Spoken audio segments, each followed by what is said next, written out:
print them. And so Ouma is this guy over here. And these are the latest photos from Ghana, right? Yeah. So I'll screen them again.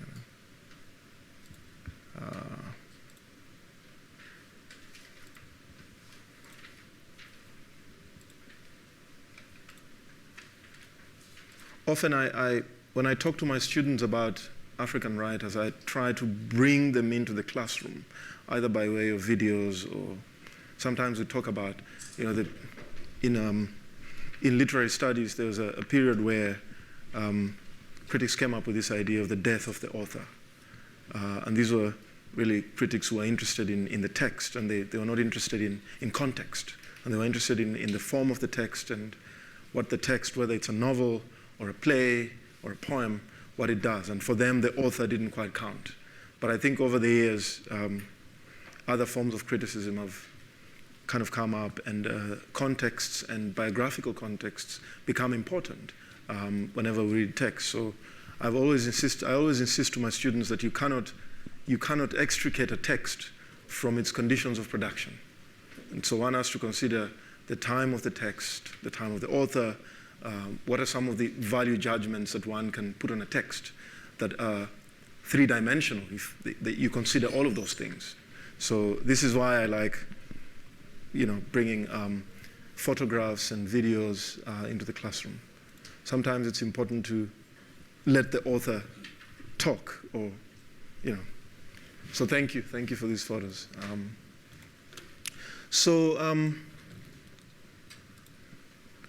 Just to pick up from some of the concerns that I raised yesterday, you'll notice that if you've read both texts, A Grain of Wheat and The Beautiful Ones Are Not Yet Born, you'll notice that they're similar concerns for both Googie or Thiong'o and Ouma. They're both trying to grapple with this moment of independence. They're both trying to grapple with the expectations of this independence, albeit in different ways. A Grain of Wheat focuses on the period just before independence and the doubts that are beginning to creep in into that project of independence. Ouma's The Beautiful Ones Are Not Yet Born dives in straight into the disillusionment of independence in the first decade of Ghana's independence between 1957 and 1967. And so Ouma's The Beautiful Ones Are Not Yet Born digs into even more deeper philosophical questions around freedom and choice. The idea of independence came with the promise of freedom, and therefore the promise of more choices for the people who were previously colonized. But of course, those choices and that freedom immediately came under question for various reasons. I always remember the one interview that Chinua Achebe gave in the 80s when somebody was asking him, why are many African countries corrupt? Why are political practices in the continent, why are they corrupt? And one of the reasons he gave, which was quite interesting, he said that obviously there's a sense of agency on the part of people who occupy political positions, and they must be held into account. But one of the things he said that was interesting was that the system of colonialism did not prepare anyone to be democratic, and the people who took over, without saying that they have to take the blame for some of their own, that they don't have to take the blame for some of their own practices, that indeed they inherited a system that was not going to allow for any kind of democracy. It was a system that worked with patronage. It was a system that was designed to create dependencies, and it was upon them anyway to try and break those dependencies. And many of these writers that I'm talking about, we're calling the first generation of African writers, considered themselves radicals at the time. And for them, independence meant a relatively radical break from practices of colonialism, which meant that the leaders who took over needed to begin to focus on the larger, lower socioeconomic classes. And for them, it was building institutions that were going to benefit many of the people who were previously marginalized and who were not part of the emerging middle class in many of these countries. And this is why I assume that after the Second World War and the rise of the Cold War at the time, left-thinking radical ideas were very much part of the daily reality of people at the time. And so that's why someone like Googie ends up embracing Marxism, and you can see that people like Ouma consider themselves radical. They consider themselves as people who think about the everyday man and woman in the street, other than the political classes who've inherited some kind of privilege from former colonial masters. And so Ouma and Googie can come into this conversation in different ways. And if you start reading The Beautiful Ones Are Not Yet Born, you'll see that one of the first reactions that I had as a student when I first read this novel, obviously there was a lot of kind of excremental imagery, and there's despair, and everything is lost and gone. When you read through the novel, there's something of a very dark future for this country, and you wonder, where is that hope going to come from? I don't know what your experience has been in reading the novel. But interestingly, within the novel itself, it's a project of regeneration, in fact. That in fact, if you look at how the man, this guy who's characterized as the man, how he thinks about freedom and choice against the corruption and the failure of decolonization, it's a deeply ethical and moral project of regeneration. So it will be interesting to balance your immediate apprehension of the text when you read it and other interpretations that might allow you to see an actual project of regeneration that is going on. But I'm going to touch on that in a moment. I just want to start with the project of independence that Googie, in A Grain of Wheat, was trying to grapple with at the moment of the Union Jack going down and the Kenyan flag going up. And there's a passage that I'd like to read here that I assume is going to set us on a path, on the part of Ouma, of questions of freedom and choice and some of the simmering concerns and anxieties about freedom. And so in A Grain of Wheat, in chapter 14, the first two paragraphs, Kenya gained her uhuru from the British on the 12th of December 1963. A minute before midnight, lights were put out at the Nairobi Stadium so that people from all over the country and the world who had gathered there for the midnight ceremony were swallowed by the darkness. In the dark, the Union Jack was quickly lowered. When next the lights came on, the new Kenya flag was flying and fluttering and waving in the air. The police band played the new national anthem, and the crowd cheered continuously when they saw the flag was black and red and green. The cheering sounded like one intense cracking of many trees falling on the thick mud in the stadium. In our village, and despite the drizzling rain, men and women and children, it seemed, had emptied themselves into the streets, where they sang and danced in the mud. Because it was dark, they put oil lamps at the doorsteps to light the streets. As usual, on such occasions, some young men walked in gangs, carrying torches, laughed and whispered in dark corners and the fringes, really looking for love mates among the crowd. Mothers warned their daughters to take care not to be raped in the dark. The girls danced in the middle, thrusting out their buttocks provokingly, knowing that the men in corners watched them. Everybody waited for something to happen. This waiting, which is put in quotes, waiting, and the uncertainty that went with it, like a woman torn between fear and joy during birth motions, was a taut chord beneath the screams and the shouts and the laughter. And this is, I think this paragraph puts a lot of things in perspective. Uncertainty, the waiting, the anxiety that is simmering on the ground. And I think as readers, this moment, which comes towards the end of the novel, has been building up with the character Mugo. When we take ourselves through the journey in Mugo's mind throughout the novel, this is exactly what is ominous and is waiting to happen. There's something bubbling under the surface. And this uncertainty and the waiting comes with a kind of existential crisis that is about to unfold about freedom. What does freedom entail apart from accumulation, apart from inheriting positions, apart from, and these are the deep philosophical questions that are at play in The Beautiful Ones Are Not Yet Born. And I think that Ouma continues this project in the first decade of independence. So I wanted to flag this out just to make the connection between the two texts. But I'm going to touch on that, and I'm going to play a video of Ghana's independence. And I'd like you to listen very carefully to what Kwame Nkrumah says when he acknowledges all the people who for him, are part of this project of independence. It would be interesting for you to think about all the people he mentions. But, so, and of course the title, Great Expectations, and it should be the morning, sorry. I think this is actually meant, yeah, I think that's what I meant. Okay. Yeah, just a few photos of Ouma as a young man and as a much older writer. And there are obviously different editions of The Beautiful Ones Are Not Yet Born. I don't know which one you've got access to. Now, and again, I always go back to drawing context, so to see where many of these writers are coming from. He was born in 1938 in Ghana. He was educated in Ghana and in the US. He went to Harvard, and I think at Columbia, studied sociology.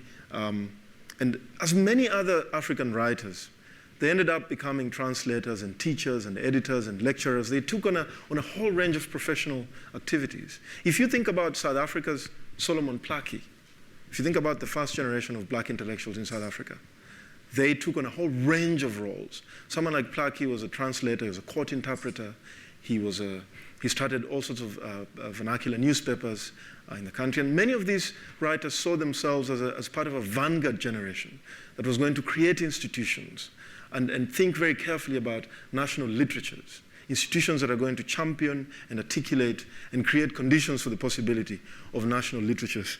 And of course, many of them soon afterwards became really disappointed. Ouma published his first 5 novels with the African Writers series. I'm using the acronym AWS. I don't know if you know about the African Writers series. For those who don't know, for the benefit of those who don't know, I'm just going to. So the African Writers series was a book series that was founded by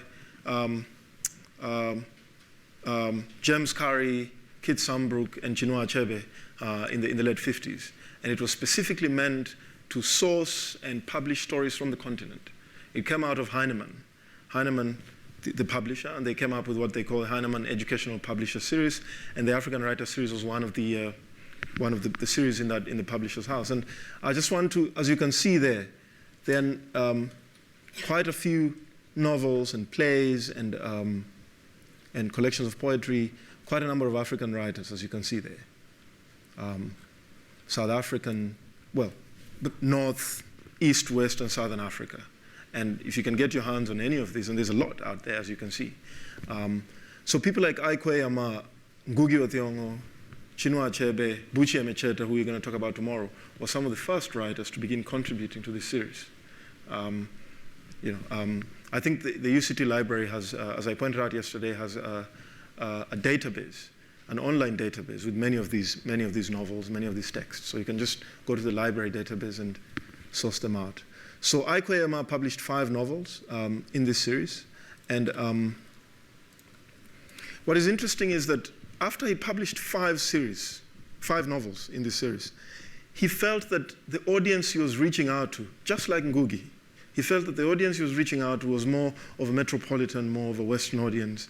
And he felt that his novels were not circulating in Ghana and in the continent. And so he withdrew all the publishing rights from African Writer Series. And he set up his own small publishing house in Senegal.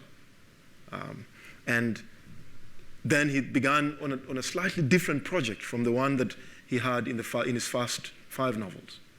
You could see inklings of that project in his first 5 novels. With the kind of disappointment that he felt the project of independence brought itself, he became interested in deep historical and archival. He became interested in a longer historical project for the continent. And so he began to embrace Egyptology, studies on Egypt and the origins of civilization in the continent. I don't know if any of you know Cheikh Anta Diop. I'm just going to talk about it now. So anyway, apart from The Beautiful Ones Are Not Yet Born, he then authored Fragments, Why Are We So Blessed, 2000 Seasons, and again, 2000 Seasons very much an archaeological literary history, going back 2000 seasons, looking at the history of the continent before colonialism and other forms of colonialism that existed before that. And then Osiris Rising, The Healers Kemet, these are novels about Egyptology. They are novels that go back to the journey of the continent and of modern civilization through Egypt. So he set up on a slightly different project from the kind of despair that he felt the post-colonial moment brought. He felt that the problems or the solutions for the kind of disillusionment that many African countries were experiencing in the first decade of independence could not only be found in their immediate history. He felt that one has to go back and recuperate a much longer history. So many of these other novels are, very much about that. And the interesting thing that he's always keen to try and explore is questions of freedom and choice against the corruption and decay that attended to many African countries at the beginning of their independence. So Ouma sees movements in history as an epic narrative. If you read The Healers, 2000 Seasons, there's something about history as a long durée, if I can use the word, as a kind of a long and archaeological epic. And for him, you cannot recuperate any sense of an ethical or moral project going forward without digging a little bit deeper and farther. Many more seasons, many more centuries before, colonialism. And so, as you obviously know, Kwame Nkrumah was interested in Pan-Africanism. When Ghana got its independence in 1957, one of the things, if you read the longer history of black intellectual thought and of many Africans who were in the mid-19th, late 19th, early 20th century, who were traveling around the world, Ghana became a very important country for particularly the black diaspora in North America and the Caribbean. And so Kwame Nkrumah comes off the project of Pan-Africanism that was set up by people like W.E.B. Du Bois in the US, amongst others, and all the congresses that were happening from 1900. And Ghana was one of the only countries in the continent that held the Pan-African Congress after independence. And so Kwame Nkrumah's project of independence very much built on ideas of a Pan-African project, a kind of a continental identity. So one of the things that he managed to do was to begin focusing on a continental Pan-Africanism as opposed to a global kind of Pan-Africanism. So his focus for him was on the rest of the continent. As many other countries got their independence, how can Africa as a continent begin to think of itself as a collective identity? So he was very much invested in that project. And one of the reasons why he was deposed in a coup was that people in Ghana felt that the project that he was trying to put together was bigger than the country, and it was taking away from the very local concerns of the country itself. And they felt that it's like when you think about contemporary political cultures, when you think about people who've worked in government, if you think about foreign policy, where you're told that some presidents focus more on foreign policy as opposed to. So one of the reasons why people felt Ghana wasn't going forward was that he was out there championing for the continent when they had their own problems. But that's one of many other reasons. So, as I pointed out, Aikwe Ouma was interested in Egyptology. His later novels, like Kemet, very much trying to work on that. And I mentioned Cheikh Anta Diop, who's a very important scholar who studied Egyptology. And one of the key books that he wrote was African Origin of Civilization, just for your own interest. One of the things that Aikwe Ouma also championed for was the adoption of Swahili as a continental language. Yesterday, somebody asked me a question about the language debate, and I pointed out that in the early 60s, many African writers were torn between either writing in European languages or colonial languages, or writing in languages of the continent, or picking up one language that is spoken in many countries in the continent, making it a lingua franca. So Aikwe Ouma was one of the few people who thought that a language like Swahili would work as a kind of a continental lingua franca. Wole Soyinka, I don't know if you know Wole Soyinka, was also one of the champions of that in the language debate. And of course, it's obviously more complicated. The complication obviously comes from questions around audiences, questions around translation, a rising middle class in the continent, the Anglophone economy, which is extremely overdetermining and dominant. So all of those questions then began getting unpacked. But the difference between the language debate in the early 60s and now is obviously that now there's a bigger corpus of African writers. There's a whole discipline of African literature. There's a bigger middle class in the continent. There are institutions that can balance the weight of these different arguments. And so it will be interesting to reflect on the language debate now as opposed to in the early 60s. Right? So if you can indulge me for a moment, I'm going to play this video. It's a little long, so I hope it won't take away from time to focus on the novel itself.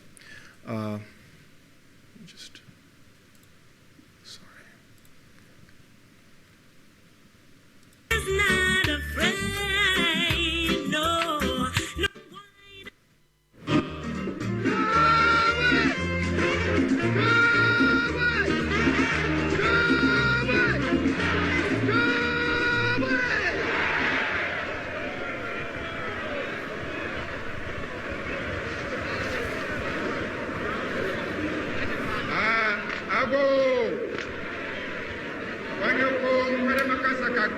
Is that too dark? At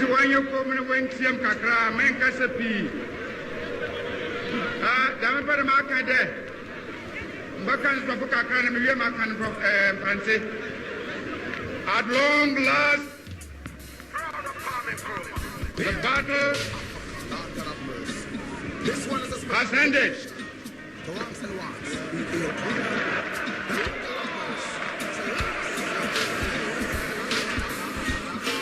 And thus, Ghana, your beloved country, is free forever.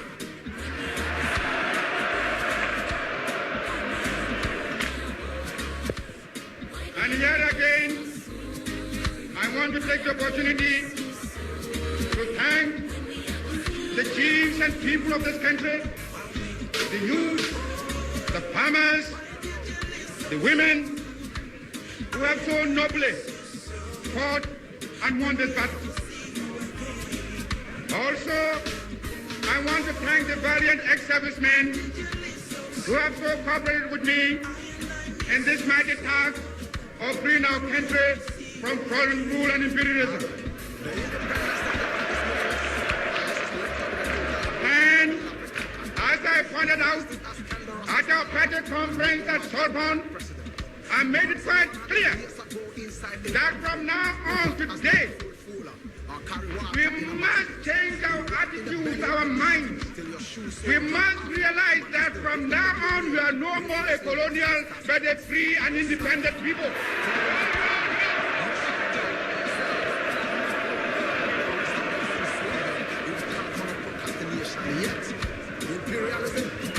But also, as I pointed out, that also entails hard work.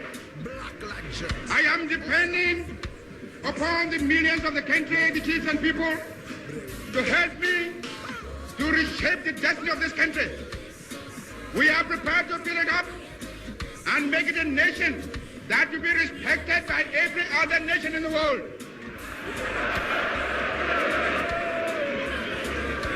We know we are going to have difficult beginnings, but again, I'm relying upon your support. I'm relying upon your hard work.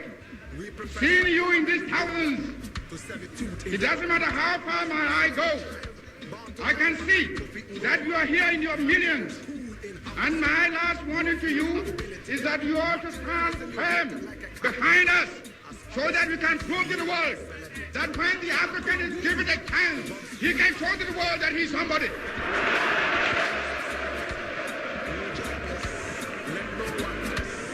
We are waiting. We shall no more go back to sleep anymore. Today, from now on, there is a new African in the world. That new African is ready to fight his own battle and show that after all, the black man is capable of managing his own affairs. We are going to demonstrate to the world, to the other nations, young as we are, that we are prepared to lay our own foundation. As I said in the assembly just minutes ago, I made it point that we are going to see that we create our own African personality and identity. It's the only way in which we can show the world that we are ready for our own battle. But today, may I call upon you all that at this great day, let us all remember that nothing in the world can be done unless it has the purported support of God. We have done the battle, and we again rededicate ourselves not only in the struggle to emancipate other territories in Africa. Our independence is meaningless unless it is linked up with the total liberation of the African continent.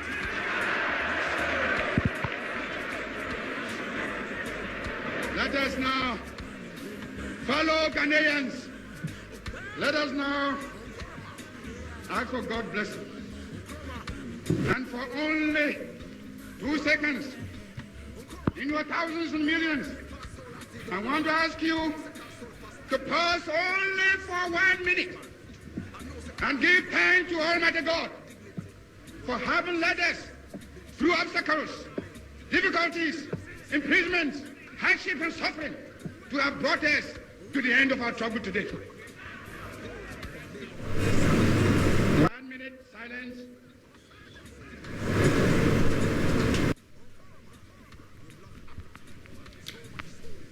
Ghana is free forever. I think I'll stop there. So as you can see that the euphoria, the kind of euphoria that attended that moment, and this idea of a continental identity that he had in mind. But if you listen to the speech at first, he thanks everybody, and he says all the chiefs and farmers. And of course, what is interesting is that many of those chiefs collaborated with the British. Many of the chiefs who were part of the system of colonial governance were very much the so-called traitors. And there's a blank slate that seems to attend to this moment, which then begins to expose itself. And if you read A Grain of Wheat again, you'll see that Googie is very much kind of fingering those cracks that were about to become the gulfs of war, in fact.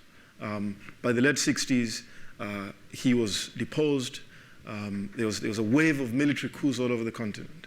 And so the project of independence clearly hadn't been thought through as carefully by the people who took over this power. In fact, if you want to think about, for me, if you're thinking about a history of the continent in the 60s and the 70s, if you want to get the actual structural feeling of that history, you'll have to read the literature, because many of the authors who were publishing at the time, they were coming at this problem of independence from a different angle.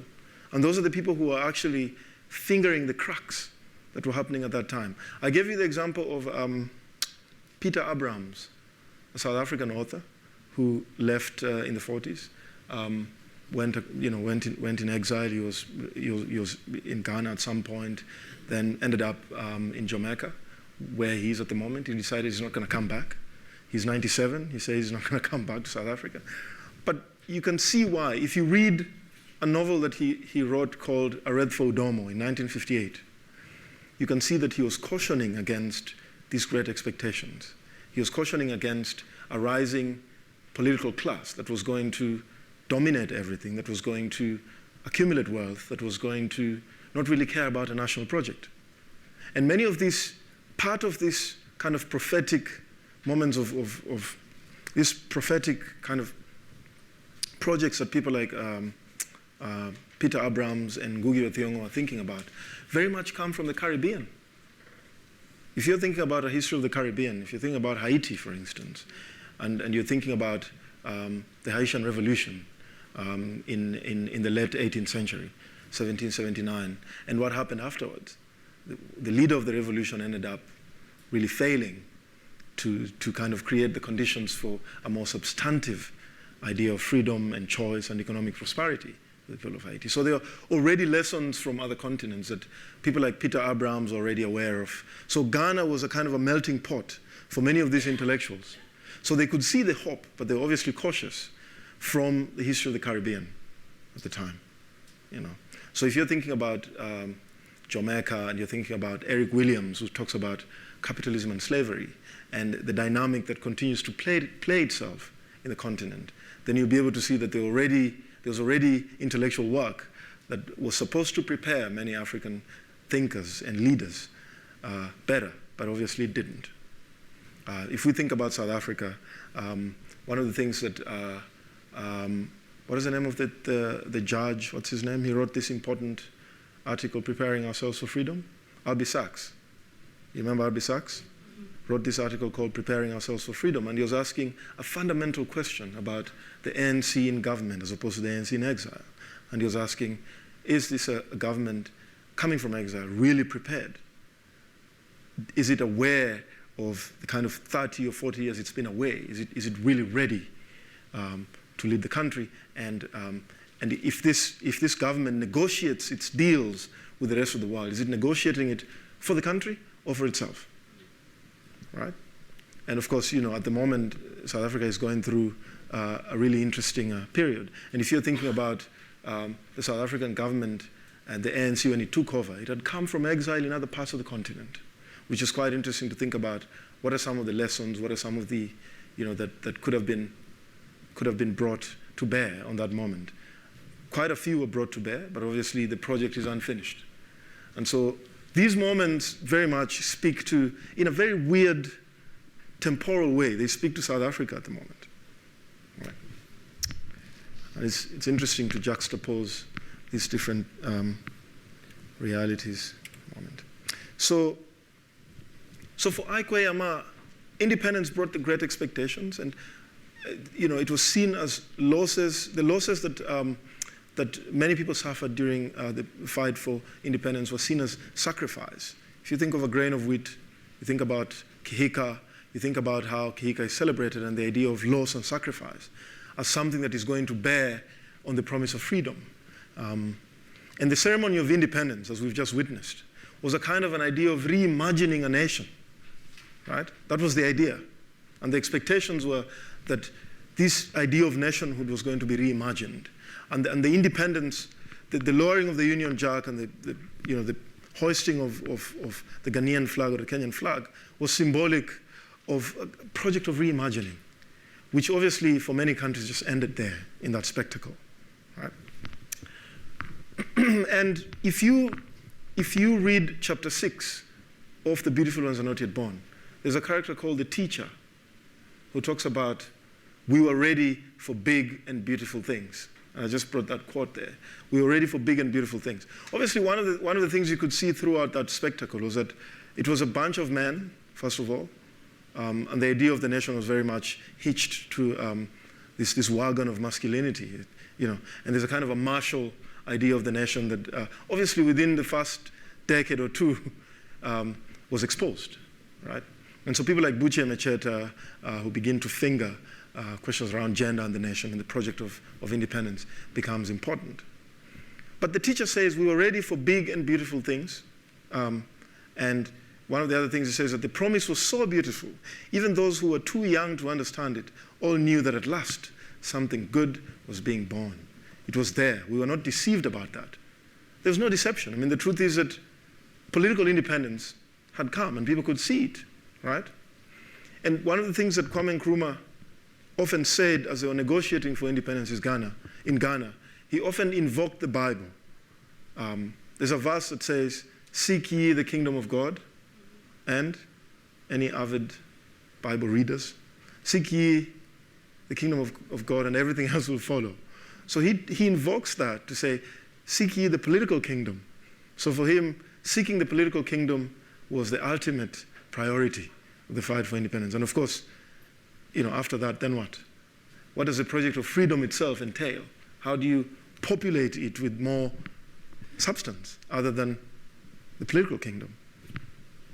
I don't know whether South Africa's political history in the last 20 years has something to offer in terms of thinking about how political party cultures have kind of changed. And you have these parties that are now kind of fingering the cracks that are beyond the political kingdom, and they're offering themselves as, offering other kinds of freedom that are in fact very substantive for many people in the country, So,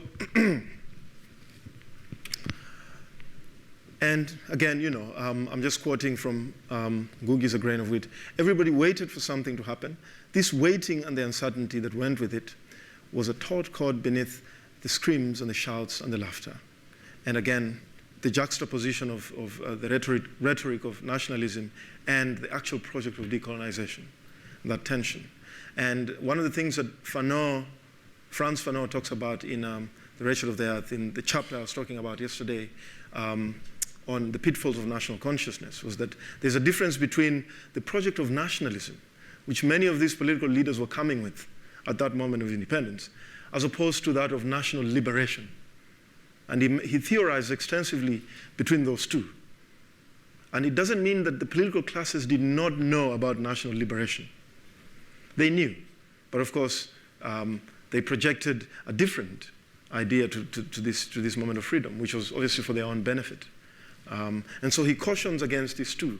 And if you see part of what the man in Aikoyama's Beautiful and Not Yet Born is trying to do is to expose that fallacy, that nationalism is not necessarily national liberation. National liberation means it takes on a bigger group of people who are marginalized. It takes on a bigger, particularly economic freedom for this group of people.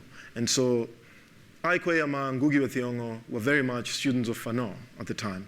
And this idea of a kind of a parasitic national bourgeoisie that really just feeds on the nation and it accumulates wealth as opposed to creating wealth. If you read Ngoogie's novel, Devil on the Cross, which came after A Grain of Wheat, it is clear that he's, in a very simple way, really trying to say that the political class is a bunch of thieves and robbers. And the language in the novel, if you read, is quite shocking. He talks about thieves and robbers in the cave, and he refers to them as such.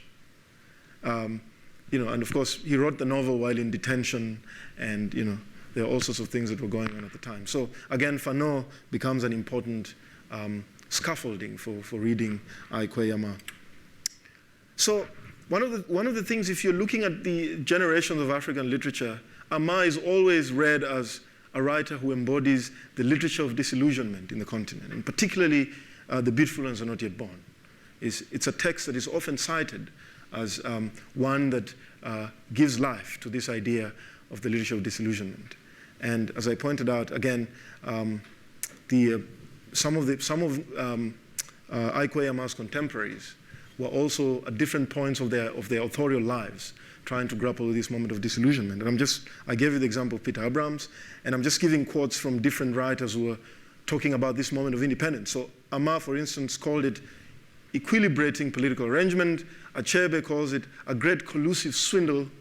And then Ama Ata Aidu, the author from Ghana, calls it a dance of the masquerades called independence. And Ngugi obviously calls it just flag independence. It doesn't go beyond that. So there's a whole range of ways of trying to find a grammar to express this disillusionment and this despair. And various writers took different narrative modes to try and engage with that. Another critic by the name Biodun Jaifo calls it arrested decolonization. And there are different strategies that different writers use. We spoke about allegory and irony yesterday. Ngugi is particularly fond of allegory. And again, we see in Aikoyama's Beautiful and Not Yet Born, there's a section where the teacher is talking to the man, and he brings up, those of you who are students of philosophy, brings up Plato's Allegory of the Cave. Do we know about Plato's Allegory of the Cave? And he talks extensively about people sitting in a cave and looking at their shadows on the wall, as opposed to seeing the real light outside. And the person who's seen the real light outside comes into the cave, and they think this person is mad, when this person tries to tell them that, in fact, the shadows you're seeing, there's real light outside. And so that allegory of the cave then becomes an interesting kind of symbol for the teacher. Now, if you're thinking about the actual text itself, these are the main characters. The man, he's given a very kind of, he's not given any specific name, it's just called the man, and his wife Oyo, and there's a Kumsun, who's supposed to be a politician, right? I don't know how many people have started reading the novel. Kumsun is supposed to be the politician, and his wife Estella, and then of course there's the teacher. And the man and Oyo have, I think, 2 or 3 kids. And so this is the major cast in the novel. And each of these characters kind of come in as a kind of a metaphor for a whole range of things. But what we see in the novel is a bleak material universe. The man is walking around, and he walks around the city, and he can see the decay, the filth. He's riding in the bus. I mean, the first chapter, I don't know what you made of it, when I first read the novel and I read the first chapter, there was something quite visceral about it, and also very funny. I don't know what your experience of reading the first chapter was. I think it really frames the entire project of the novel. The man in the bus and the conductor who's smelling the money, and then his reaction to the man sleeping in the bus, and he's drooling all over, and it's a very, very excremental narrative. And then, of course, the banister. Do you remember when the man goes to the office and I think the first time I read, I stopped touching any banisters when I go up there, because then this narrative is always in my head, and it's interesting the way he uses material culture, the construction, the architecture. He uses most of these things as kind of metaphors for a whole range of. So the banister becomes this symbol of decay, years upon years of decay, and there's a kind of a moral crisis that emerges out of that bleak material universe. So it's a very visceral text, eh? I don't know how you felt, and you can smell certain things when you read the novel. You can hear. It's a very very ocular, very various forms of imagery that our senses are supposed to apprehend. So there's this idea of a bleak material universe versus the impossible project of moral regeneration on the part of the man. And I'm just putting out a quote there by Neil Lazarus, who says that the novel is formulated upon the premise that it is only by knowing one's world, by seeing it for what it is, that one can ever genuinely aspire to bring about its revolutionary transformation. I mean, one of the things that Steve Biko talks about is exactly that one knowledge of the self is a primary departure point for any project of revolution. I don't know if you know the South African author Njabulo Ndebele, who was once the Vice Chancellor of UCT. He wrote a collection of short stories called Fools and Other Stories. I don't know if any of you have read it. And he was offering an alternative way of engaging with anti-apartheid, at least in my opinion, which was very much part of building on black consciousness, in saying that one has to go back to the everyday. One has to go back to how does one live and love and eat? How does one, in their everyday ecosystemic lives, how does one apprehend that? Is one comfortable with that? And only at that point can one then carry out a sustainable revolutionary practice. And he's one of the really interesting people in terms of shifting ideas around freedom in South Africa. After 1994, I think there was something very prophetic about some of the things he writes about in that collection of short stories. And of course, building on Biko's ideas around knowledge of the self. So that one can make all of these connections. Really, that's the point I'm trying to say. So if you can allow me to just kind of go through some passages in the novel, just to excavate what we've been talking about. We are told that the new world is embedded in the old in the novel. Let me just go to one of the excerpts in the novel. There's a passage here that I am interested in, where the man is walking. I think he's walking to work. Yes. And in the last paragraph on page 9, we are told that the man moved a little less slowly now, keeping to the dark earth beside the gutter that ran the length of the road. He passed by the gloomy building of the post office, and his pace quickened involuntarily as he began descending the steep little hill beyond that.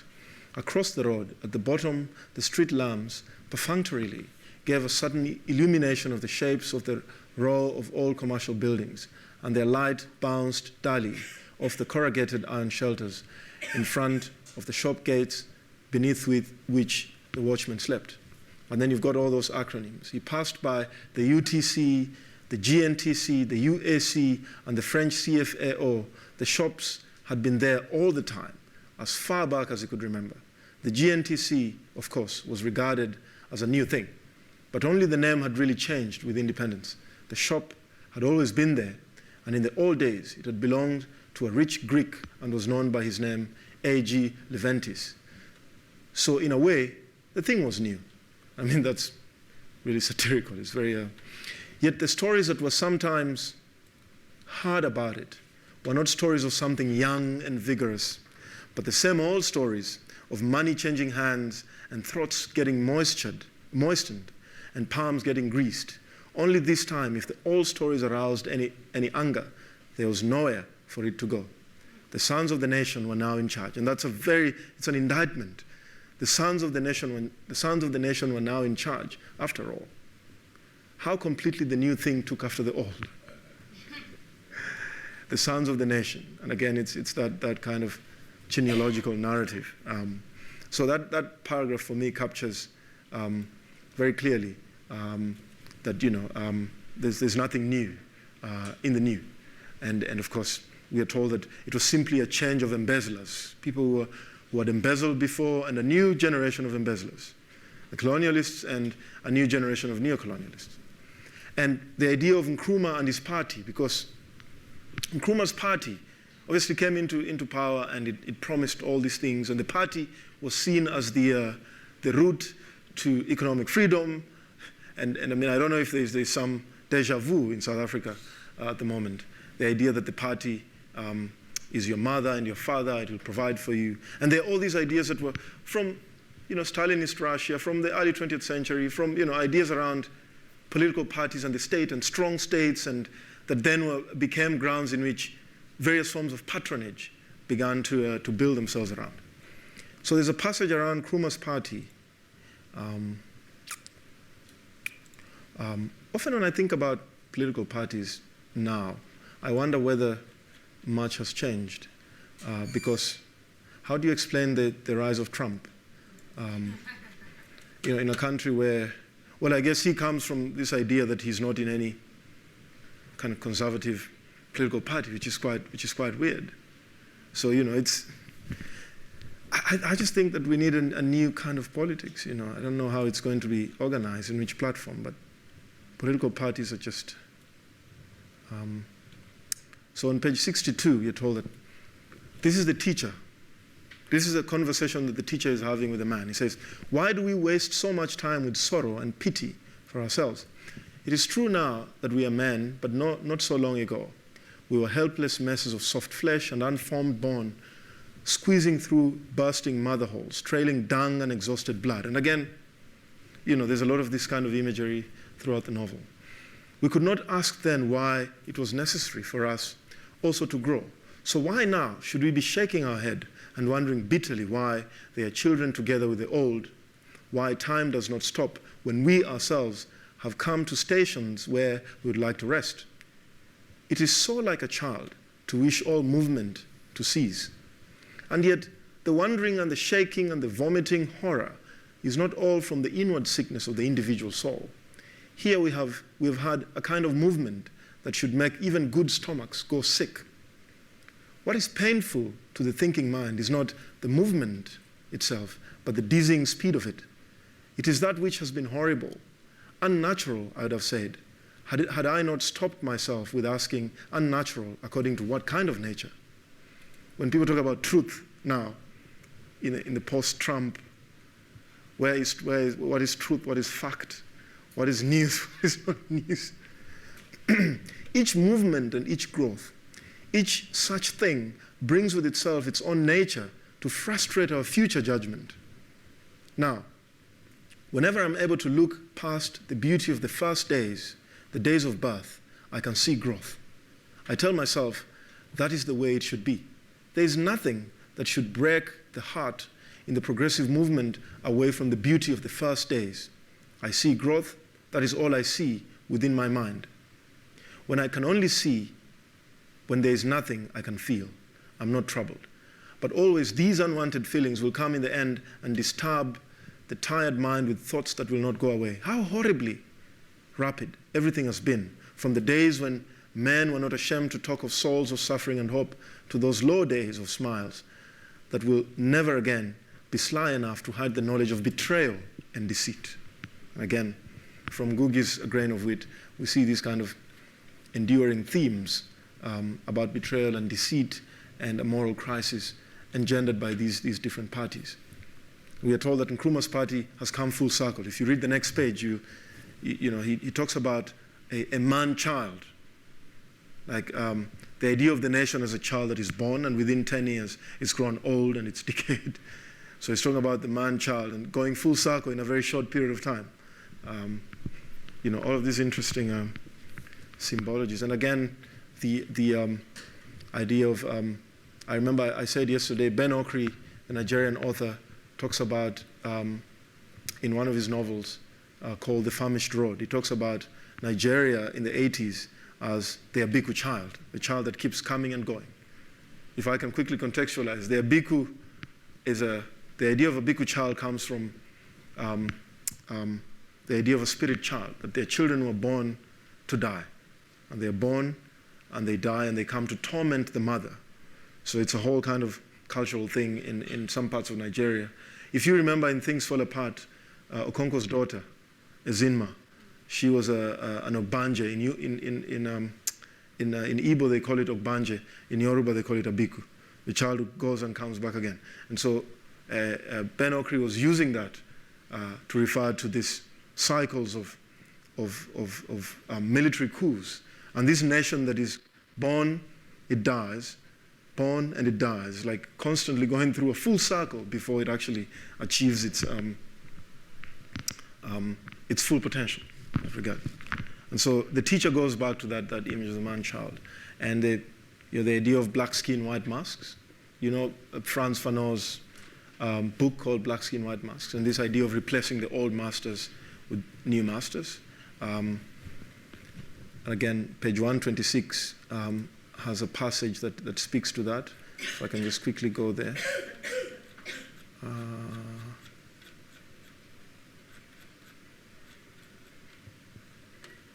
Yeah, and this was quite funny because the man, at this point, the man and his wife are going to visit the politician Estella, Kumsun and Estella. They're going to visit them. And so they're going to visit them in their neighborhood.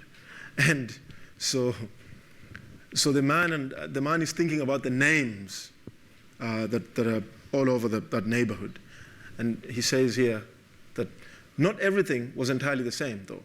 Here and there, the names had changed. True, there were very few black names of black men, but the plates by the roadside had enough names of black men with white souls, and names trying mightily to be white. In the forest of white men's names, there were the signs that said almost aloud, "Here lives a black imitator."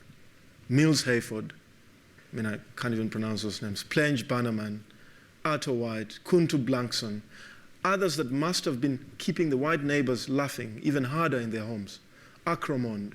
What Ghanaian name could that have been in the beginning, before its civil servant owner rushed to civilize it, giving it something like the sound of a master name? Grandson. More and more incredibly they were getting. There was someone calling himself Fentengson in this wide world, and also a man called Binful. Another black push baby person. He's reflecting on this, and the man has a very acute sense of humor. And so these passages kind of speak to kind of Amar's project of deconstructing this thing called independence. And throughout the novel, there's a kind of the moral intelligence of the man himself, obviously built around Amar's authorial voice. And of course, I'm just kind of going back to, Fanon's chapter on the pitfalls of national consciousness, and the idea of a national bourgeoisie as simply a group of people who want to consume and to show other people that they are consuming. And throughout the novel, we see Kumsun, the politician, and his wife. And when the man visits Kumsun and his wife at their home, there are all of these kind of very expensive things in the house, and he's reflecting on how that happens when, masses of other people are living in poverty and all that, and this idea that arriving means being able to accumulate as much as one can, cars and all of that. And so the one sustained metaphor in the novel is that of the gleam. There's something about the gleam, which is represented by this hotel in the city called the Atlantic Caprice. As you can tell from the name, something capricious. What does something capricious do? And there's an interesting passage where he, on page 10, where he's describing the Atlantic caprice. Is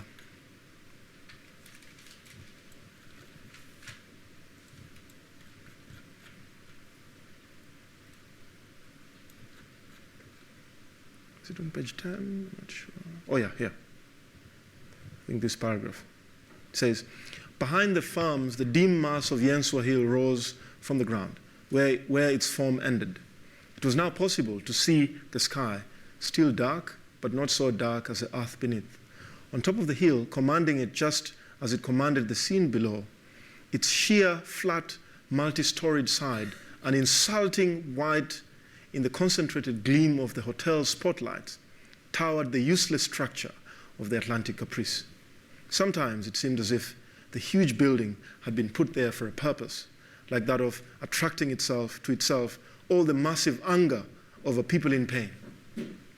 But then, if there were any angry ones at all these days, they were most certainly feeling the loneliness of mourners at a festival of crazy joy.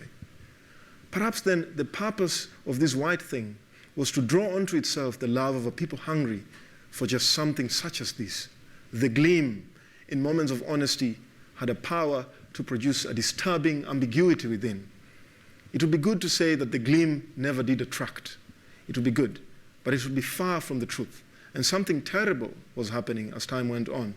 It was getting harder to tell whether the gleam repelled more than it attracted more than it repelled, or just did both at once in one disgustingly confused feeling all the time these heavy days. So that's where Amar's metaphor, or this idea of the gleam, begins to take shape. And it's a kind of a sustained metaphor in the novel across different passages. And there's this kind of emerging idea of a false consciousness, that you've seen the light, and that for you to arrive, you are in the gleam of arrival.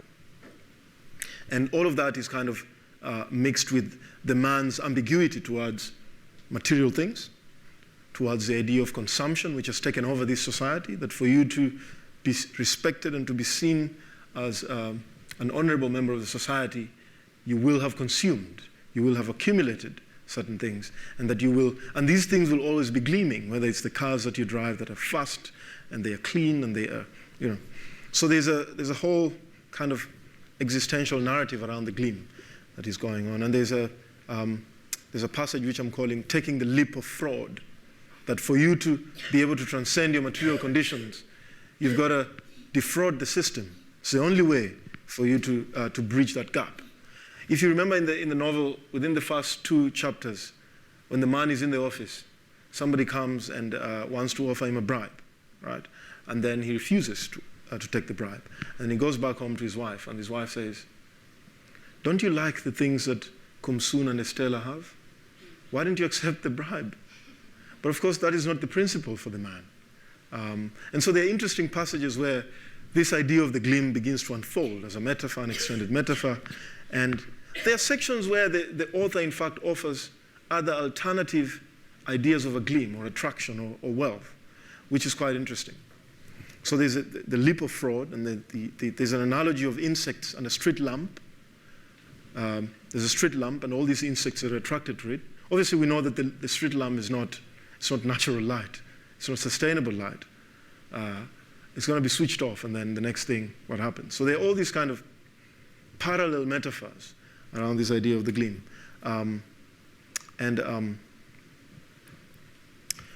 Just the final passage I'm going to read is, the man looks at himself, he looks around him, and he looks at his family, looks at his work, where he works. He works for the government. He thinks about his experiences across all of these official and intimate spaces. And he considers himself as a kind of an island, right? He considers himself as an island in a vast land of corruption and decay. And so he offers this interesting passage where he's sitting on the bridge, right? And I'm just going to read it to you now.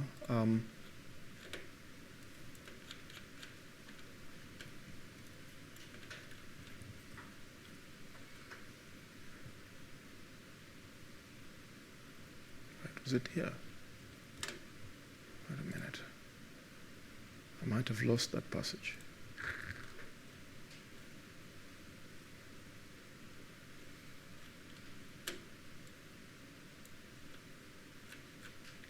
I think I lost it.